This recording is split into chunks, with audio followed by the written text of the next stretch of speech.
Vamos entonces, hermanos, a revisar lo que ya hemos leído en el Evangelio de San Lucas, en el capítulo 24, lo que ya leyó la pastora. Vamos a concentrarnos en ello. Espero que todos ustedes, hermanos, hayan apagado sus teléfonos celulares, por favor, sí, hermanos, que no haya ninguna interrupción. Y quiero que presten atención a todo lo que el Señor va a decir. No pienso alargarme mucho, es un tema de la muerte y resurrección de Cristo es muy extensa, pero lo que el Señor va a decir, nos pongamos la atención, concentremos nuestra mente. Vamos a olvidarnos, hermanos, de todo lo que está ocurriendo en nuestras vidas y vamos a enfocarnos totalmente en lo que el Señor quiere decirnos. Para que haya la resurrección, obviamente tenía que haber, ¿qué? La muerte de Jesucristo. Así es que vamos a recapitular pausadamente lo que ocurrió al Señor antes de llegar a la cruz del Calvario, para que después de esta predica aún llamemos más al Señor. Recordemos, hermanos, que en la última cena el Señor ya apunta que alguien le traicionaría.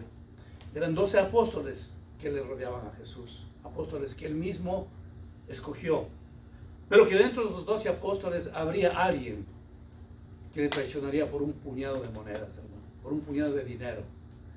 Imagínense ustedes cómo se sentiría el Señor, un amigo de los amigos, de tanta multitud que hubo, escogió a 12 amigos, y los 12 amigos iba uno de ellos a traicionarle por un puñado de dinero. ¿Cómo se habrá sentido el Señor en ese momento? Aquella noche, vísperas de su crucifixión, él fue al Monte de los Olivos a orar a su Padre. Él nos enseñó a orar. Él es el ejemplo de la oración. Por eso yo de semana a semana cuando predico les digo a ustedes, oren, hermanos, lean la palabra, porque no hay cosa más preciosa en la vida cristiana que orar todos los días y leer la palabra. Así que el Señor va al Monte de los Olivos a orar. Sentía una angustia en su corazón. Era el momento más difícil de toda su vida, de todo su ministerio. Por eso él suele decirle al Señor, Padre, si te es posible, pasa esta copa de mí, pero que se haga tu voluntad y no la mía. Qué manera de rendirse ante su Padre el Señor. Pero ahí en la oración en el Monte de los Olivos dice la palabra del Señor que en vez de sudores naturales le chorrea, le cae gotas de sangre.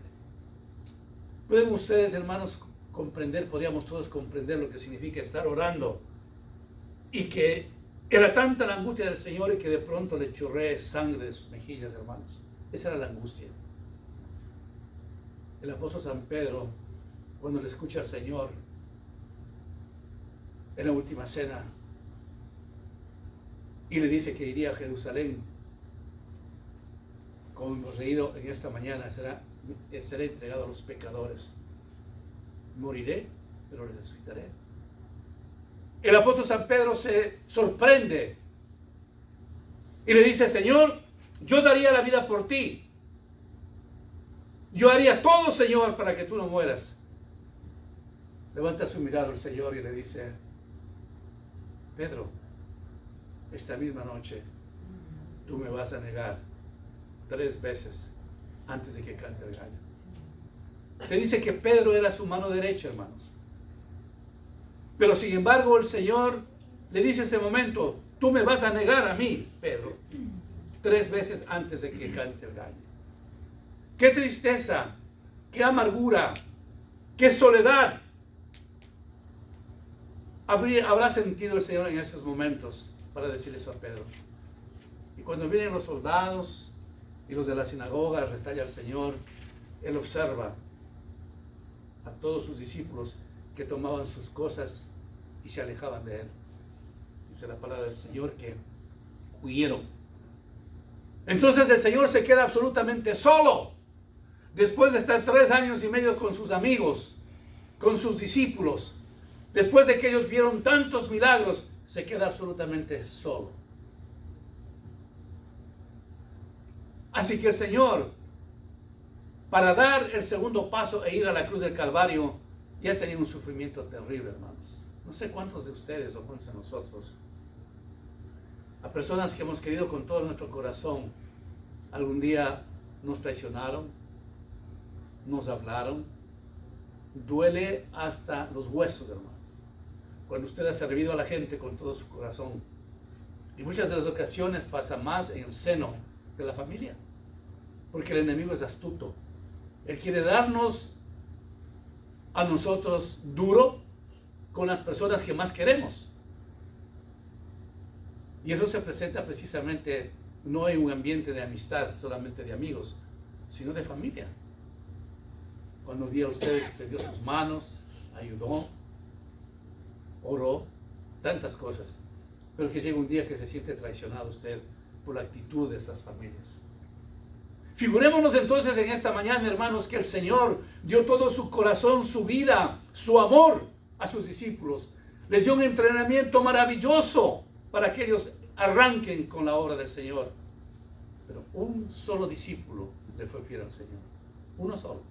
Nadie. Y cuando le siguió Pedro, al haber sido arrestado el Señor, ni siquiera obedeció lo que el Señor le dijo a Pedro. No quiero que tú vayas hoy donde yo voy. Porque conocía al Señor la naturaleza humana de Pedro. Entonces, hermanos, la primera reflexión de esta mañana debe ser en nuestras vidas: clamémosle al Señor para no fallar, hermanos. Pidámosle al Señor para que nosotros vivamos aquella vida que el Señor quiere. Y que nunca nosotros, hermanos, podamos traicionar al Señor. Usted puede decir, no, yo no puedo ser como Judas. Hay veces que sí, hermanos. A veces por un puñado de dinero que, parafraseando, sería la conveniencia de uno. Por los dineros hacemos cosas que no son correctas ante los ojos del Señor. Eso significa traicionar por el dinero, como lo hizo Judas. Nosotros podemos decir, Señor, yo no voy a ser como Pedro para negarte. Sí lo hacemos, hermanos. Muchas veces nos quedamos en silencio de proclamar el Evangelio y le negamos al Señor. Cuando estamos con gente impía especialmente, le negamos al Señor y hacemos lo que no es correcto. Muchas veces, hermanos, huimos de la presencia del Señor para no sentir su corrección. No solamente su amor, sino para no tener la corrección que quiere darnos el Señor. Así es que yo sí he pensado en estas semanas y le he dicho, Señor, ¿cuántas veces yo te habré traicionado por dineros? ¿Cuántas veces te habré negado ante otras personas de tu existencia? ¿Cuántas veces, Señor? ¿Cuántas veces habré huido de tu presencia para hacer lo incorrecto, Señor? Y me habré cubierto con un manto invisible en mi rostro por vergüenza de lo que estoy haciendo. ¿Cuántas veces? Pero el Señor sabe que somos de carne y hueso, que le fallamos siempre. Así que solamente el camino que recorrió el Señor para la cruz del Calvario ya era de angustia. Ahora, en segundo lugar, vamos a ver, hermanos, cuando ya al Señor le arrestan. Escucha a una multitud: crucifíquenle, crucifíquenle, mátenle, asesínenle.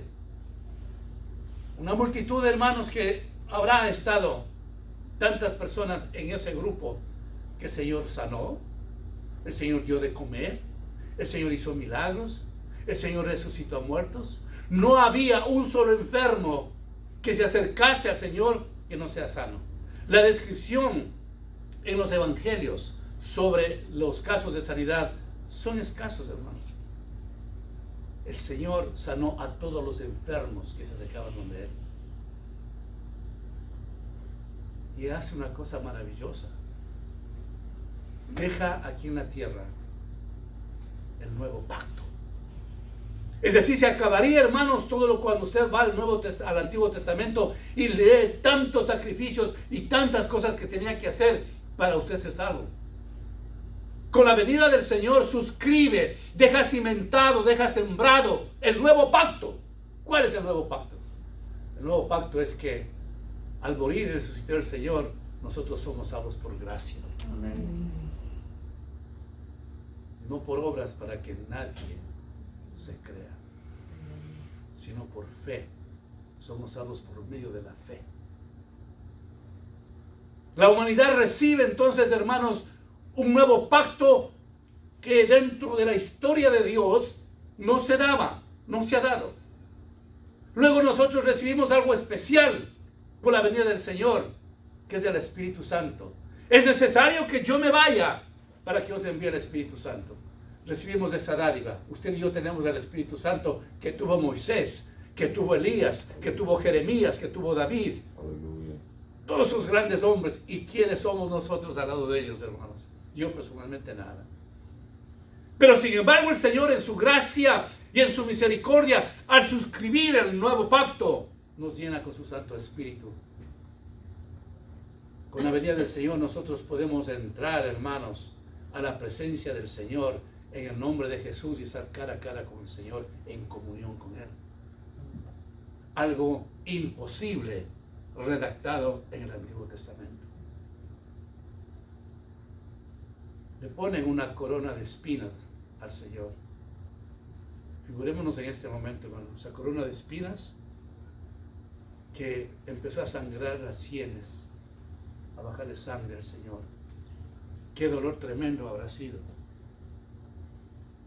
Vemos, hermanos, los 30 azotes que le dan al Señor en su cuerpo, que queda dolorido, sangrando.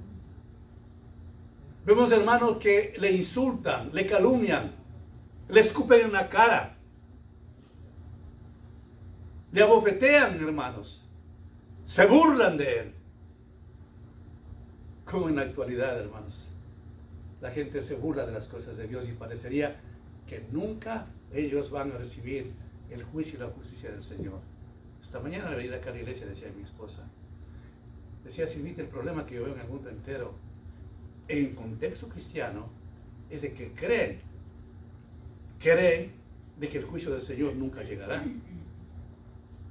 No, la venida del Señor no creo que se dé conmigo, no. Sí, yo creo en Dios, sí. El problema central es que la gente no entiende, no ha querido entender que la venida del Señor puede ser en cualquier momento, hermanos. Paso por paso el Señor va sufriendo lo indecible por mis pecados, hermanos, por el pecado de la humanidad. Y siente no solamente ese dolor interno porque vio la miseria humana de sus apóstoles, de la multitud que gritaba en contra de él, sino que ahora hay un dolor físico. El día viernes yo decidí en la mañana, después de orar, mirar la película Jesús. Siempre lo hago cada año, o cuando realmente quiero acercarme más a Dios. Se ve unos clavos así, hermanos, y yo no me acuerdo claramente un estudio que hice en ocasión qué es lo que me dio un clavo, y no me gusta a mí del púlpito jamás dar una versión que no tengo la seguridad, pero en la película se veía unos clavos así, hermanos, que le ponían al Señor.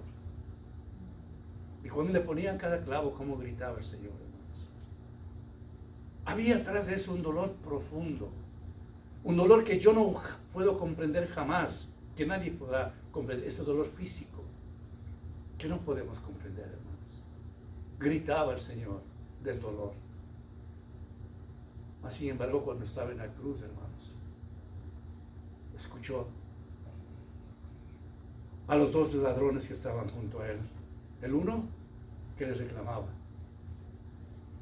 si tú dices ser Dios, sálvate y sálvanos a nosotros que estamos acá. El otro ladrón le dice: ni siquiera porque estás en esta situación, tú doblegas tu corazón y reclamas. El Señor Jesús le dice al ladrón que menciona ello: de cierto os digo, de cierto os digo, de cierto te digo, que hoy estarás conmigo en el paraíso. Cuando yo veo, hermanos, la muerte, un ser querido, o cuando yo puedo mirar que la muerte viene a mí, yo considero que es el mejor día de mi vida, porque voy a estar en los brazos de Cristo. Cuando el Señor, hermanos, estaba ya agonizando en la cruz, Él puede decir: Padre, En tus manos te entrego mi espíritu. En inglés la última parte me fascina decir, hermanos. Dice, it is finished. Se ha terminado todo. Cuando el Señor sabía que se acabó ya todo dolor, toda angustia. La muerte ya le llegaba en segundos. La rutina del Imperio Romano, cuando mandaban a la muerte a un madero, que ellos llamaban a una cruz, tenían que ser quebradas, rotas las piernas. Pero el salmista ya había anunciado, ya había profetizado que no le tocaría en el cuerpo al Señor, y así fue. Llevaron al Señor de la cruz a la tumba con su cuerpo totalmente completo. Pero hermanos, mirando este resumen tan ligero que he tratado de presentarles a ustedes que ya lo conocen, conmueve el corazón de saber lo que el Señor hizo por mí y por ustedes, hermanos. Y yo le preguntaba ayer al Señor, o mejor dicho, le decía, Señor, si tú estarías al lado mío en este momento físicamente y me preguntarías, Marco, ¿qué quieres que yo te regale? ¿Qué quieres que yo te dé? Lo que tú me pides te voy a dar. Y yo le decía, Señor, que des a toda mi familia un corazón para amarte como nunca antes. A mis hermanos de la iglesia. Y que salves a toda mi familia. Que salves a toda la familia de mi esposa. Y que salves a toda esta humanidad pervertida. Eso podía decir el Señor, hermanos. Y yo pienso, hermanos, que cuando hay en el corazón de nosotros ese sentimiento, esa petición, Dios nos va a escuchar, hermanos. Dios va a terminar la obra que empezó en usted y en mí con nuestra familia, hermanos. Lo va a hacer, hermanos.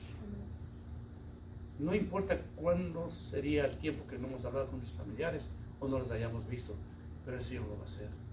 ¿Acaso Dios no fue a la cruz del Calvario por toda nuestra familia? Yo estoy seguro que sí. Él fue por todos nuestros familiares que a este punto al Señor no le conocen y no les interesa saber nada del Señor. Pero que el Señor los conoce desde antes de la fundación del mundo. Y el Señor algún día, en algún momento, Él va a cumplir esa gran promesa. Así que el Señor llega a la cruz del Calvario, a su muerte, pasando todas esas situaciones que, repito, he sintetizado para refrescar nuestras memorias. Pero llega el día solemne, un día como hoy, de la resurrección. Habrá, hermanos, en la historia de la vida un acontecimiento más maravilloso como el que ocurrió como este día hace más de 2000 años, de ninguna manera. Resucita el Señor de señores, el Rey de reyes, deja su tumba vacía para darnos esperanza, para darnos consolación, hermanos. Por eso es que cuando aquellas mujeres van, se presentan, dice, dos personas resplandecientes que eran dos ángeles. ¿Qué hacen aquí? ¿Qué hacen aquí? ¿A quién buscáis? Él está vivo.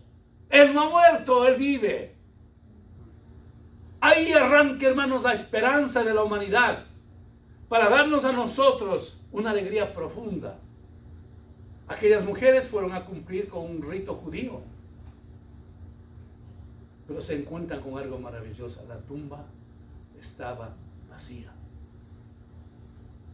¿Quién de los líderes del mundo entero de las otras religiones podría predicar lo que en este momento el hermano de ustedes está predicando? Que la tumba de Cristo está vacía. Ellos no pueden hablar, ninguna de las religiones del mundo, que esos líderes dejaron las tumbas vacías. Solamente Cristo. ¿Por qué? Porque Él es Dios.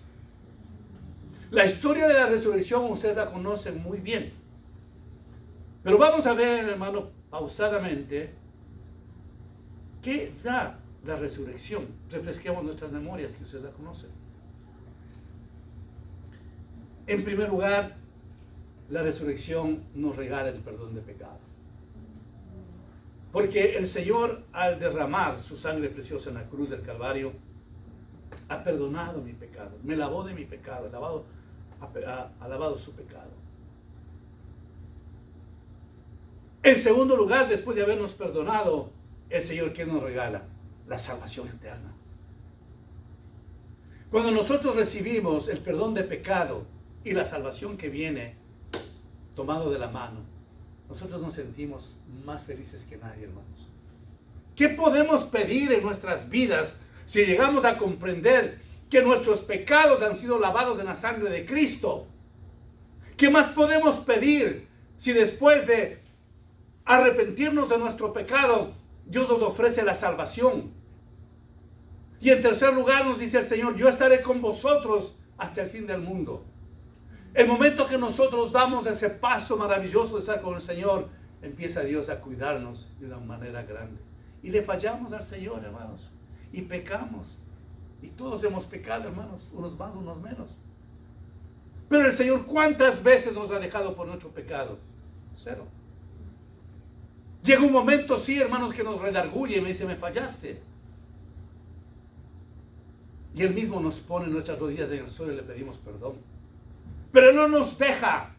Él no nos abandona. Él no quiere que nuestras almas, que nuestras vidas continúen en las garras del enemigo, sino que nos da esperanza. Dios nos promete seguir con nosotros, hermanos.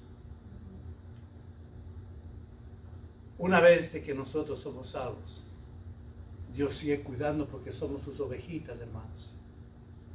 Nos falta la fe, le fallamos al Señor, pecamos, nos doblegamos, nos caemos, pero el Señor sigue con nosotros levantándonos, hermanos.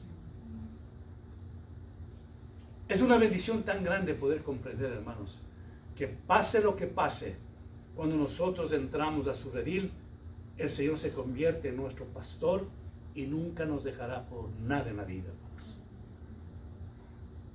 Cuando nosotros entonces hemos entendido la salvación y sentimos la presencia del Señor, anhelamos tener un estilo de vida diferente para agradar al Señor, hermanos. Se convierte nuestras vidas en un estilo diferente. Empezamos, hermanos, a preocuparnos por el prójimo. Empezamos a preocuparnos por nuestra iglesia. Empezamos a decir, ¿qué falta en nuestra iglesia? Y usted extiende sus manos y da a la iglesia lo que necesita. Empieza a llorar con sus hermanos que están llorando. Cuando usted sabe que un hermano, una hermana está enferma, usted no y yo no somos médicos que podemos traer alguna cosa de oferta para sanar esas heridas. ¿Qué hace usted? Ora al Señor. Está encarnándose en la necesidad de la persona. Eso nos hace a nosotros, hombres y mujeres susceptibles a las cosas del Señor. Ya no somos impávidos. Ya no somos kevinportistas. Empezamos a sentir su presencia y el Señor nos guía por senderos maravillosos, hermanos. Ya no estamos pensando solo en nosotros. Entendemos que se acabó aquello de botar una moneda al platillo en una iglesia y sentirnos de que somos los grandes filántropos. Entendemos lo que significa un diezmo. Entendemos lo que significa una ofrenda. Ay, amados hermanos, empezamos a saborear una vida diferente. Y yo le he dicho al Señor en estos días preparando ese mensaje, le he dicho, Señor, ¿qué más puedo yo pedir en mi vida que sea mejor que la vida cristiana? Nada, hermanos. Yo creo que en la vida no hay ninguna cosa mejor que no sea vivir la vida cristiana.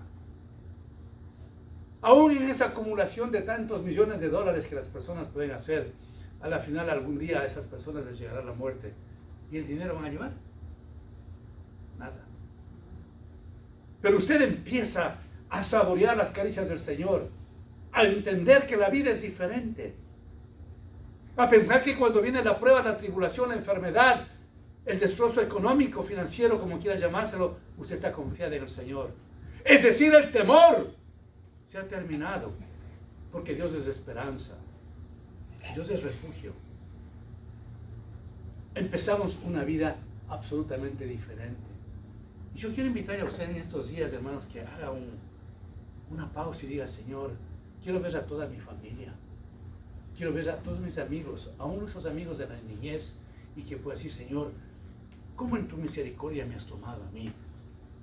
Yo siempre, hermanos, reflexiono en ello y digo, Señor, aquí está mi familia, pero me tomaste a mí para que sea un predicador. Mis amigos de niñez, de escuela, de colegio, sé que ninguno de ellos, hermanos, está en los caminos del Señor. Me tomó a mí. Le tomó a usted. ¿No es eso una misericordia grande, hermanos? El salir de esa intoxicación que produce el pecado a una vida santa, lavada en la sangre de Cristo. ¿No es eso una bendición, hermanos? El saber que cuando usted, hermano, ya ha crecido en el Evangelio y el Señor le regala a su esposa, a su esposo, y los hijos y los nietos, y usted ve mirando ese crecimiento espiritual en ellos, hermanos, las palabras sobran para agradecer al Señor. Esa es la vida que nosotros tenemos. Una vida de sonrisa, de esperanza. Y aún en esa prueba difícil, que a veces el enemigo, hermano, quiere darnos más fuerte, el Señor nos enseña a sonreír. Vale la pena recordar aquí lo que nos dice la palabra del Señor. Que dice, es necesario que el Hijo del Hombre sea entregado en manos de ¿qué? De hombres que pecadores. Hermanos, reflexionemos en este pasaje que hemos leído. Dijo el Señor que sería entregado en manos de ¿quién? De pecadores. Y entonces, si es que era el Señor entregado en manos de pecadores, quiere decir de que estaba el enemigo detrás de la vida de Jesús. Y por lo consiguiente, en sus 3 años y medio de ministerio, hubo una oposición tremenda para su ministerio.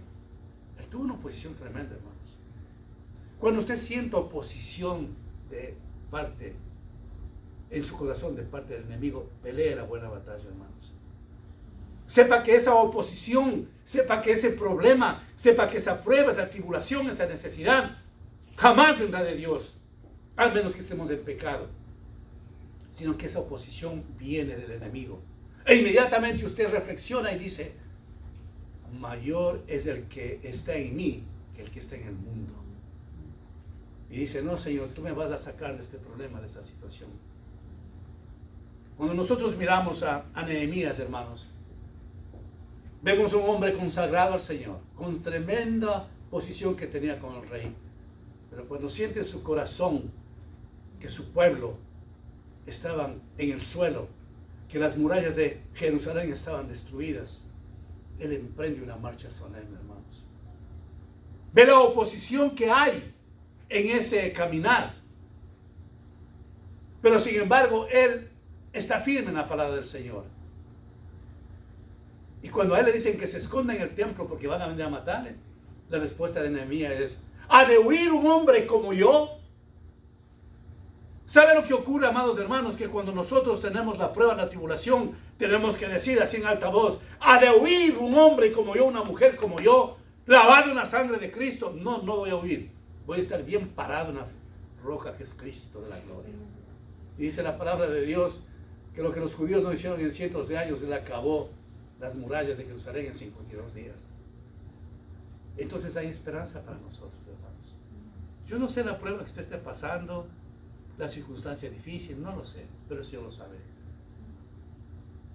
Toda esa clase de oposición en el desarrollo de nuestras vidas viene del enemigo y nosotros tenemos que clamar al Señor para que nos ayude, hermanos.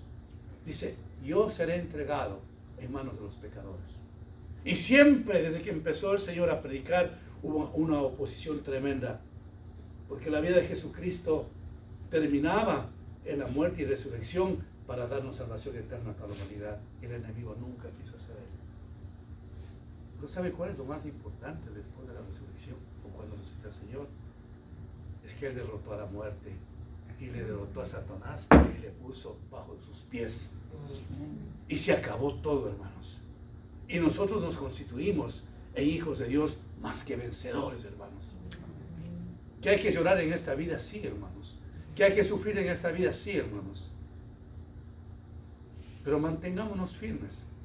Que no sea un año más de celebración de la muerte y resurrección de Cristo. Ni felices Pascuas por aquí, ni felices Pascuas por allá. Sino que podamos decir, Señor, yo sigo tus caminos hasta el día que tú me lleves. Y yo sé, Señor, que todos los problemas que tengo, las circunstancias difíciles que estoy pasando, tú me vas a ayudar, Señor. Porque la muerte y resurrección del Señor es esa, para darnos vida y vida en abundancia, hermanos. Nosotros no podemos andar todo el tiempo decaídos, sufridos. Sí, hermanos, cuando viene la prueba, la tribulación, nadie puede estar sonreído todo el tiempo. No, hermanos. Jesús lloró cuando vio a Jerusalén. Jesús lloró cuando estaba frente a la tumba de Lázaro. Jesús lloró por 3 veces, de acuerdo a la Biblia, hermanos. Pero lo que yo quiero transmitirles en este día, hermanos, es que nosotros no podemos estar cabizbajos todo el tiempo, sino dejando que el Señor nos levante, porque hemos entendido qué es la resurrección, qué herencia nos dejó el Señor después de su muerte y resurrección. Nos ha dejado algo maravilloso, hermanos, que es la esperanza en Él. Ya he hablado que después de su muerte somos salvos. Usted y yo somos salvos. Tenemos lo mejor. Tenemos algo que los impíos, por más que tengan lo que tengan, no tienen lo que usted y yo tenemos. Vale la pena entonces, hermanos, seguir confiando el resto del año en el Señor, cantando victoria en Él, permitiendo que el Señor nos abrace, que el Señor siga haciendo como dice su palabra, que la obra que empezó en nosotros la perfeccionará. Dejémosle, hermano, que el Señor siga perfeccionando nuestras vidas, siga sacando aquello que tenemos y que al Señor no le gusta y que a veces duele cuando nos saca. Pero dejemos, hermanos, ¿qué es mejor? Estar en los brazos del Señor para recibir a veces hasta la represión de Él, o vivir en el mundo sin dirección, sin horizonte, hermanos. Nosotros tenemos un Dios de compasión, de misericordia, de provisión, hermanos. Usted no es cualquier cosa. Usted es la niña de los ojos del Señor. Usted no es cualquier cosa, es el Hijo del Altísimo. Usted no es cualquier cosa, es el Hijo de un Padre que es el dueño de todo. Mía es la tierra y mía es todo lo que habita en la tierra, dice el Señor. Mía es el oro y mía es la plata. Somos hijos bendecidos, hermanos. Somos un pueblo selecto, un real sacerdocio, pueblo adquirido por Dios. Eso somos nosotros. Usted y yo no somos cualquier cosa, hermanos. Que eso nos permite ponernos en una posición de humildad, sí, hermanos, y agradecer al Señor por todo lo que ustedes han escuchado, el sufrimiento que Dios hizo para llegar a la muerte y a la resurrección. Oremos, hermanos.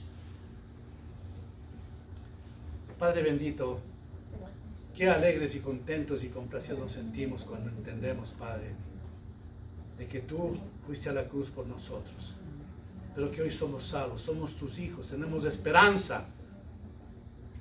Tenemos unos caminos maravillosos, Señor, hasta cuando tú nos vengas a ver o nos mandes a muerte. Seguiremos siendo bendecidos, Señor, y rechazamos todo ataque del enemigo, Señor, porque en la cruz tú nos diste la victoria, Señor. Gracias, Señor amado, por tu bondad, por tu amor, por tu gracia, Señor. En ti somos más que vencedores, Señor. El enemigo no podrá detener el plan que tú tuviste con cada uno de nosotros desde antes de la fundación del mundo. Él no podrá. Él no podrá, porque tú eres nuestro Padre amoroso. Señor Jesús, te damos gracias por el gran sacrificio que tú hiciste en la cruz. Y no queremos fallarte, Señor. Ayúdanos a vivir una vida santa. Ayúdanos a vivir la vida que tú quieres que vivamos, Señor. Ahora mismo, Señor, antes de compartir la Santa Cena, Señor, levanto mis manos para suplicarte que perdones mi pecado, Señor, el pecado de esta congregación, de nuestras familias, y nos laves con tu sangre preciosa. Derrama, Señor, en nuestras vidas tan solamente una gota de tu sangre preciosa, para que seamos aceptos a compartir, a recibir la Santa Cena, Señor. Te doy gracias una vez más por cada uno de tus hijitos aquí presentes. Bendícelos, Señor, ayúdales, Padre. Que, Señor, el resto del año ellos tengan mayor consagración a ti. Yo también, mi familia también, Señor. Has sido tan bueno, Señor, con nosotros. No nos has dejado, no nos has desamparado. Sigues cuidándonos, Señor. Sigues guardándonos, Señor. Sigues librándonos de las garras del enemigo, Señor. Porque somos tus hijos, Padre. Cúbrenos con tu sangre preciosa, Señor. Gracias te doy, Padre, en el nombre de Jesús. Amén. Vamos a seguir todos con ese mismo espíritu, hermanos. Mientras pido que el pastor Mauricio, hermano David, pasen adelante para que me ayuden al compartimiento de la Santa Cena, por favor.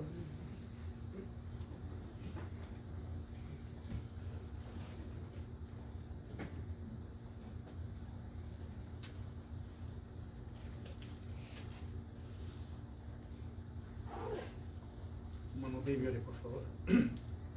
Señor, gracias, Padre, por tu palabra, Señor. Gracias, Señor, por tu gran sacrificio, Señor, que este pan representa tu cuerpo, Señor. Porque tú hiciste, Señor, en cruz del Calvario, Señor, que tú diste tu vida, Señor, por nuestras vidas, para tener vidas, esperanza, Señor, para sanarnos, Señor, para cubrirnos de todo malo, Señor. Que en este día, Señor, que tú nos perdones mis pecados, Señor. Ayúdame en todas mis áreas, Señor, que tengo que quizás mejorar, Padre, que siempre puedo agradecerte, Señor, por ese gran sacrificio, por tu gran amor que tú tienes para tus hijos, Señor. Gracias por todo que tú eres, Señor, y Señor, que nosotros podemos continuar a buscar tu rostro, Señor. En tu nombre yo oro, amén. Señor Padre Celestial, en esta mañana, Señor, primer domingo del cuarto mes de este año 2021, te damos gracias, Padre, porque, Señor, nos has ayudado. Gracias, Señor, por el privilegio que nos das de en esta mañana estar aquí juntos, unidos como una iglesia, con voz unánime, agradeciéndote por tu inmensa misericordia. Hace más de un año, una pandemia descendió hacia el planeta Tierra, devastó países, mató a muchas personas, pero aquí estamos nosotros. Porque a pesar de que quizás alguien aquí en esta iglesia fue infectado por el COVID, no hubieron daños perniciosos en sus cuerpos, y aquí estamos, Señor. Gracias, Señor, porque a pesar de que las estadísticas muestran de que las iglesias aquí en los Estados Unidos han bajado tremendamente su membresía, más bien a nuestra iglesia tú has traído a nuevos hermanos. Aleluya. Gracias, Señor, por ello. Señor Padre, en esta mañana estamos, Señor, siguiendo un mandamiento.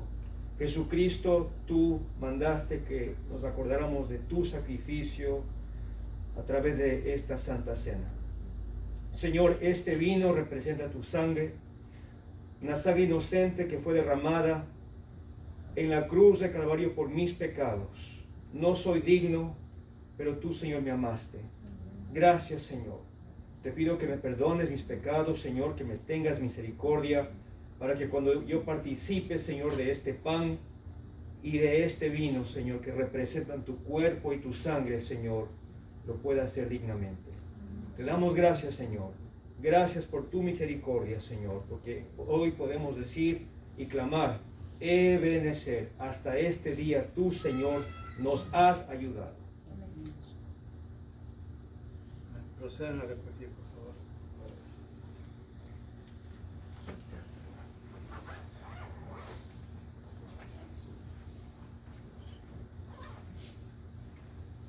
La congregación se pone en pie, por favor.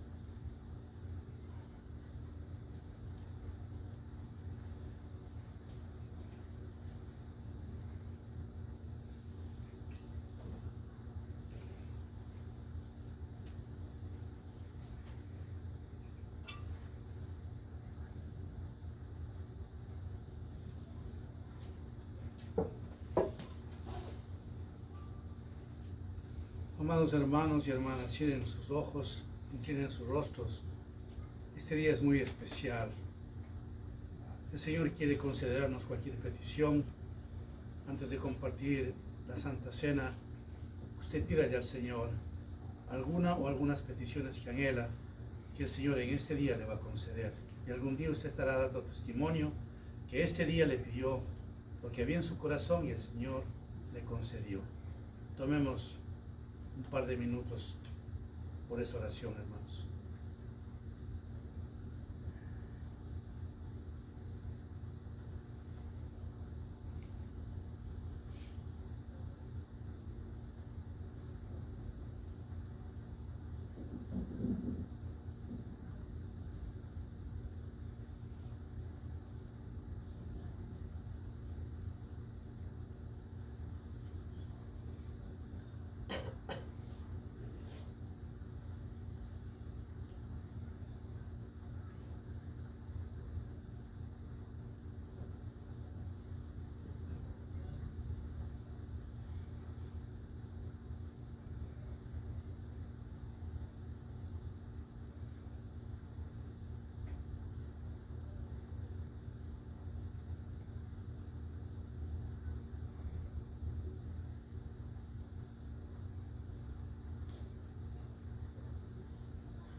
Porque yo recibí del Señor lo que también os he enseñado, que el Señor Jesús, la noche que fue entregado, tomó pan, y habiendo dado gracias, lo partió y dijo: tomad, comed, esto es mi cuerpo que por vosotros es partido, haced esto en memoria de mí. Proceda, por favor.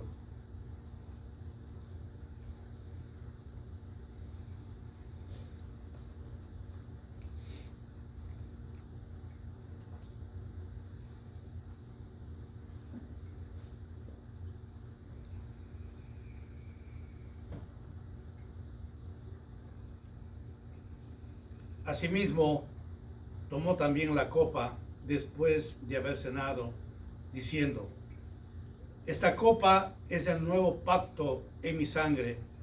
Haced esto todas las veces que la bebieres en memoria de mí. Proceda, por favor.